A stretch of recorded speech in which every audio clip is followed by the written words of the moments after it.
It certainly sounds like it. And I know that you quoted something which I found particularly interesting, which was a Harvard Business Review, where you said that I think it's 80% of the people.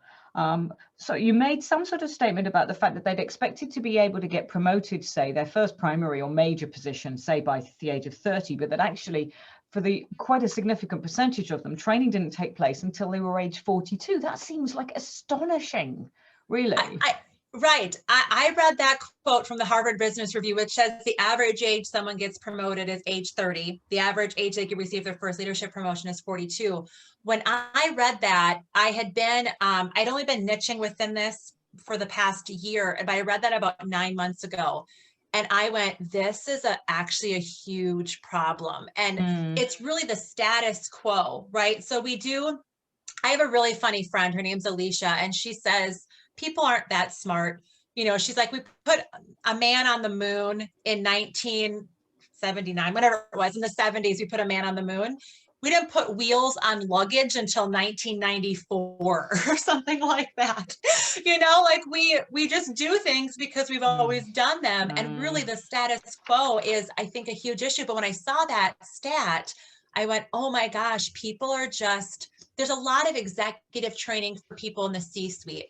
And I think there should be leadership training for everyone, but you almost have to prove yourself as a leader to get leadership training. It's like recent college grads who can't find a job because they have no experience, but they say, I can't get experience without a job. It's that cycle. And I feel like it's that way with leadership, and especially sales leadership. That's a very good point, actually, because it feels as if, say, somebody who's in a business has been working hard, feels that it's now about the right time, that they would like to be able to get promoted. And obviously, it's pretty understandable that from a top sales position, they're going to hope for a sales director position or sales leader position, depending on the business and how it perceives it. And they try for it. They possibly get the actual deal. Fantastic. They get paid well. They still get on with doing what they're doing. But from there, they actually now have to train a team, or they have to run and command and manage.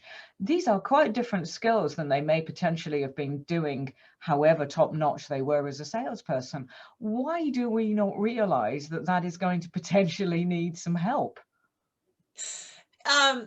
I think I probably have to do a whole other survey. This survey answered a lot of questions, but it really created a lot more questions, a lot of answers, but it created a lot more questions.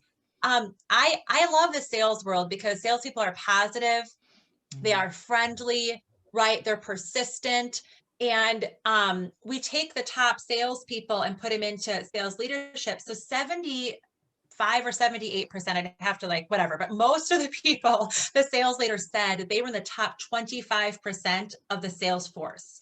So the top 25% of the salespeople are the ones that get promoted into sales leadership. So they've already proved themselves as positive and persistent. And you say, okay, well, you're just going to be positive and persistent in this next role. But the issue, especially with leadership, is if you mess up on your own, you're just affecting yourself.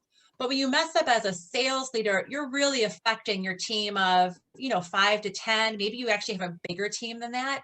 And that impact it's actually the mistakes are more expensive. The mistakes are bigger, Right.